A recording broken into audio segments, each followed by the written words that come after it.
What if I told you that before you learned mathematics, before you learned language, before you learned history, before you learned religion, someone had already begun teaching you how to see reality itself? Think about that. Long before you were old enough to question anything, your mind was being shaped. Ideas were being planted. Beliefs were being repeated.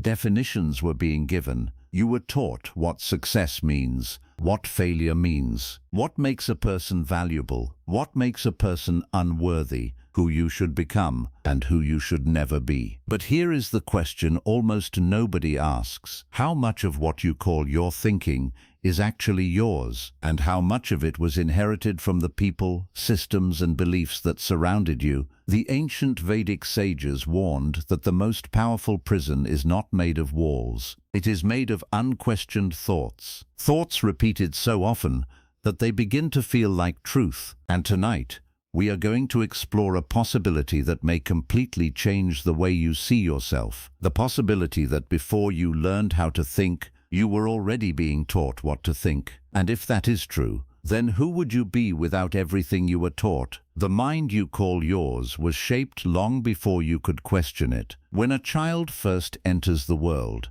there is no identity, there is no belief system, there is no ideology, there is no political opinion, there is no personal philosophy, there is only awareness. Pure awareness, silent awareness, the ability to experience existence without interpretation. The Vedic sages understood something extraordinary about this stage of life. They understood that awareness itself is naturally free. It is not born with fear. It is not born with insecurity. It is not born with self-hatred. It is not born believing it is superior or inferior to anyone else. Those things are learned. They are acquired. They are absorbed from the environment. Imagine a clear crystal placed beside a red flower. The crystal itself has no color, yet it appears red because of what surrounds it. The sages often used examples like this to explain the human mind.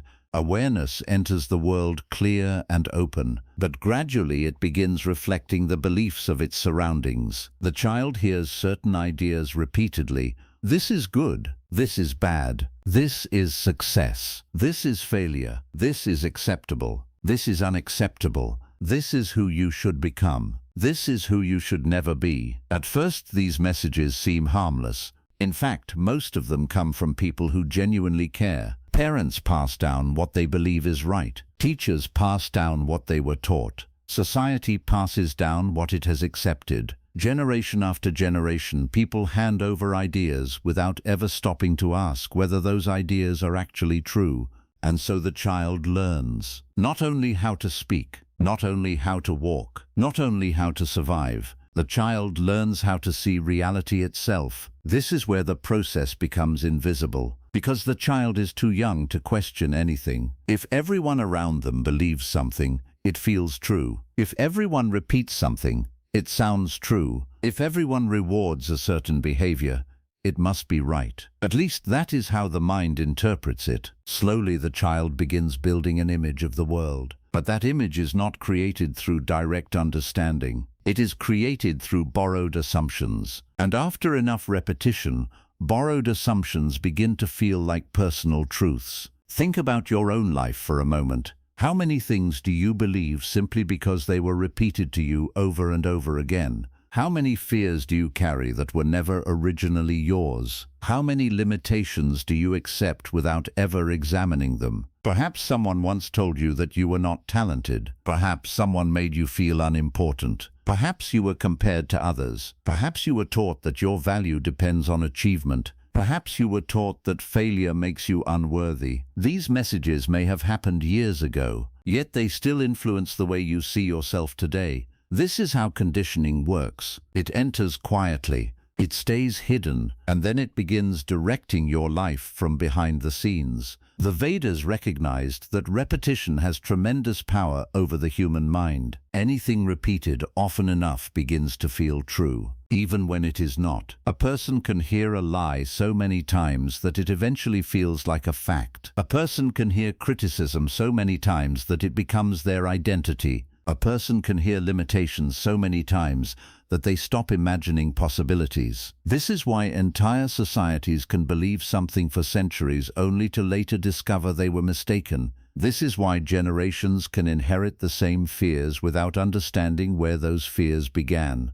And this is why so many people spend their lives following invisible rules they never consciously agreed to follow. The conditioning becomes so deeply embedded that it disappears from awareness. The person no longer sees the conditioning, they only see its effects. They feel anxious without understanding why. They feel inadequate without knowing where the feeling began. They chase approval without realizing who taught them to seek it. They fear rejection without questioning the source of that fear. They work endlessly for validation without asking why validation feels so important. They compare themselves to others without understanding who taught them comparison. The programming operates beneath the surface, quietly, constantly, influencing perception, influencing decisions, influencing identity, influencing relationships, influencing dreams, influencing the entire direction of a person's life. And perhaps the most powerful part of all is this: the conditioned mind does not know it is conditioned.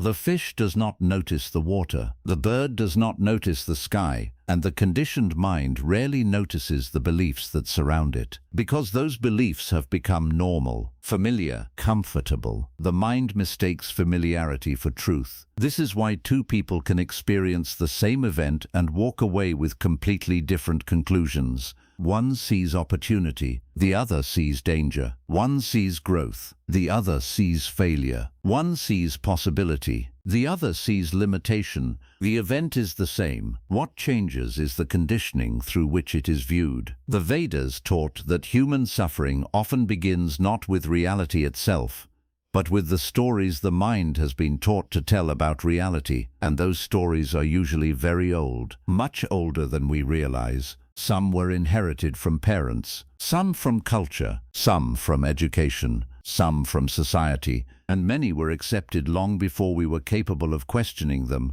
This is why the Vedic sages placed such enormous importance on self-inquiry, because the first step toward freedom is not changing the world. The first step toward freedom is seeing clearly, seeing what has been placed into your mind, seeing what has been inherited, seeing what has been borrowed, seeing what has never truly belonged to you. And that realization can feel uncomfortable, because when you begin examining your thoughts honestly, you may discover something shocking. Many of the beliefs you have spent your life defending were never actually yours. Many of the fears you carry were given to you. Many of the limits you accept were inherited.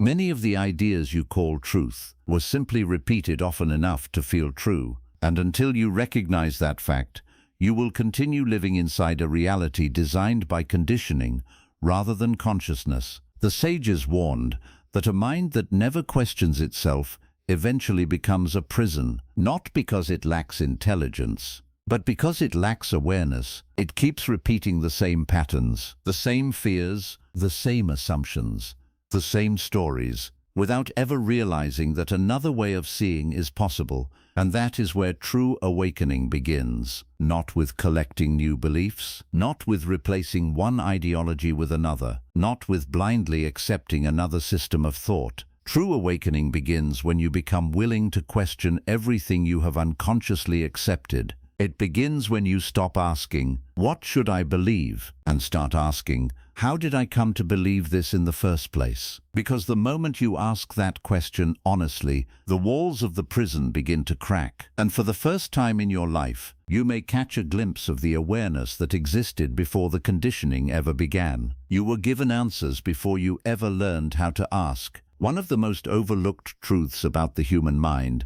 is that most people spend their entire lives answering questions they never consciously asked. Think about that carefully. Long before you developed the ability to think deeply for yourself, you were already being handed explanations about reality. You were told what success means. You were told what failure means.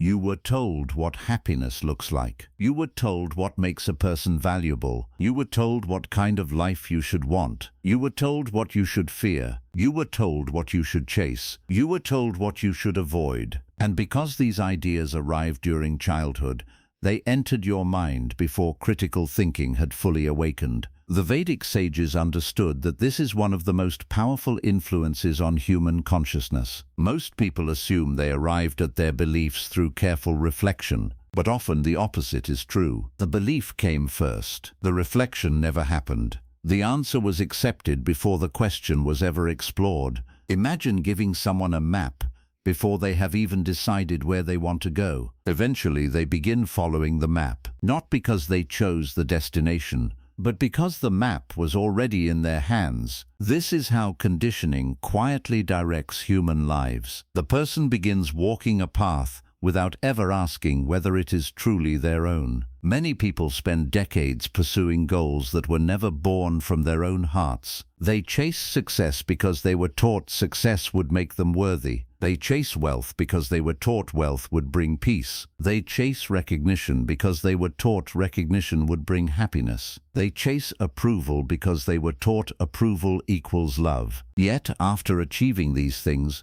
many discover something strange. The emptiness remains. The anxiety remains. The restlessness remains. The feeling that something is missing remains. Why? Because they spent years pursuing answers to questions they never consciously asked. The Vedas invite us to examine something most people never examine. Not the answer, the question, because every answer becomes dangerous when the question itself is never investigated. For example, many people spend their lives asking, how can I become more successful? But very few stop to ask, why do I believe success is the key to fulfillment? Many people ask, how can I make more people like me? But rarely ask, why do I need the approval of others to feel valuable? Many people ask, how can I become better than everyone else? But almost never ask, who taught me that my worth depends on comparison? The sages understood that the quality of your life depends largely on the quality of your questions, because questions determine where attention goes,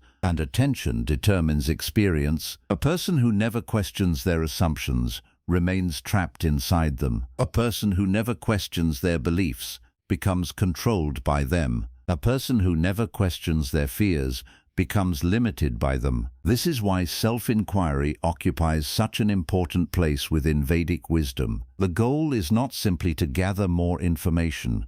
The goal is to uncover the hidden foundations upon which your entire worldview has been built. And this can be uncomfortable, because the moment you begin questioning old assumptions, certainty starts to disappear. The mind does not enjoy uncertainty. It prefers familiar answers, even flawed answers, even limiting answers, even painful answers. At least they feel safe. At least they feel known. But growth rarely happens inside what feels known. Growth begins when the mind becomes willing to sit with uncertainty, to admit that perhaps it does not know everything, to admit that perhaps some of its deepest beliefs deserve examination, to admit that perhaps what it has always called truth is only conditioning wearing the mask of truth. Think about your own life. How many decisions have you made because you genuinely wanted something? And how many were influenced by expectations you inherited from others? How many dreams are truly yours? And how many were quietly borrowed? How many fears belong to you?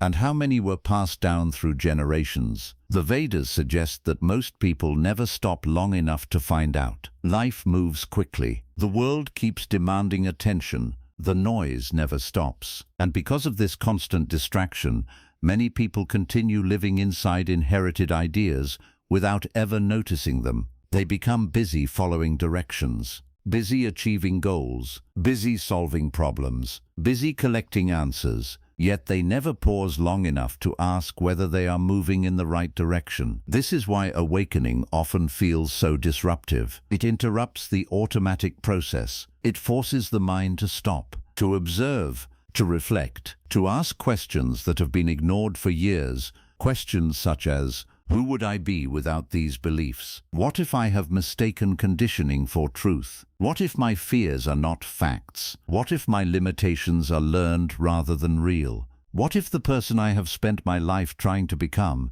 is not who I truly am? These questions can shake the foundations of identity, but they also create the possibility of freedom, because every prison begins to lose its power the moment it is seen, and every illusion begins to weaken the moment it is questioned. The Vedic sages were not interested in giving people another set of beliefs to blindly follow. They were interested in awakening intelligence, real intelligence, the kind that observes, the kind that questions, the kind that refuses to accept something simply because it has been repeated, the kind that seeks direct understanding rather than second-hand certainty. This is why awakening does not begin when you find new answers. Awakening begins when you become brave enough to question old ones, when you stop asking only, "What should I think?" and begin asking, "Why do I think this at all?" Because hidden inside that question is the doorway to freedom. A freedom that cannot be given by society. A freedom that cannot be taught by repetition. A freedom that appears only when awareness becomes stronger than conditioning. And for many people, that moment marks the true beginning of learning. Not learning what to think, but finally learning how to think. The world told you who you are before you had the chance to discover it. One of the deepest teachings found within the Vedas is that the greatest illusion is not the illusion of the world. It is the illusion of the self, not the true self, but the identity you have spent your entire life believing you are. Think about it. Before you could speak your own name, other people were already describing you. Before you understood yourself, others were already defining you. Before you could decide who you wanted to become, the world was already telling you who you were supposed to be. From the very beginning, labels surrounded you. This is a boy. This is a girl. This is your family. This is your religion. This is your nationality. This is your culture. This is your place in society. And slowly, without even realizing it, you began collecting identities. At first they seemed harmless, natural, necessary even. But the Vedic sages noticed something most people never notice. The more identities a person collects, the further they often drift from their original nature. Because every identity creates a story, and every story creates boundaries. The moment you believe you are something, you also begin believing you are not something else. The moment you accept a label, you begin living according to the expectations attached to that label. And after many years, the labels become so familiar that they feel inseparable from who you are. But are they really you? Or are they simply descriptions you learned to carry? Imagine an actor who plays the same role every day for decades, year after year, scene after scene. Eventually, the actor may become so attached to the character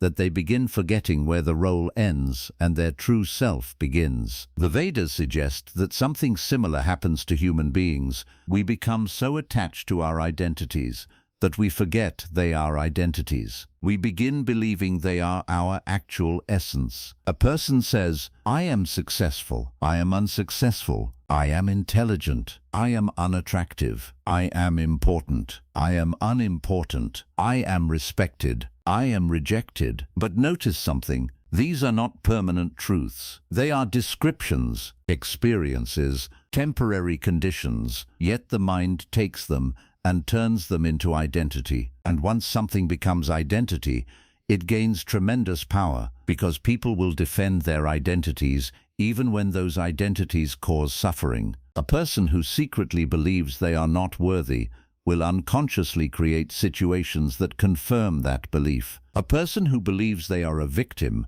may begin seeing enemies everywhere. A person who believes they are superior may become trapped by pride. A person who believes they are broken may stop seeing their own potential. The identity becomes a lens, and that lens begins shaping reality itself. The Vedic sages understood that human beings rarely see life as it is. They see life through the identities they have accepted. This is why two people can receive the same opportunity and respond completely differently. One sees possibility, the other sees fear. One sees growth, the other sees risk.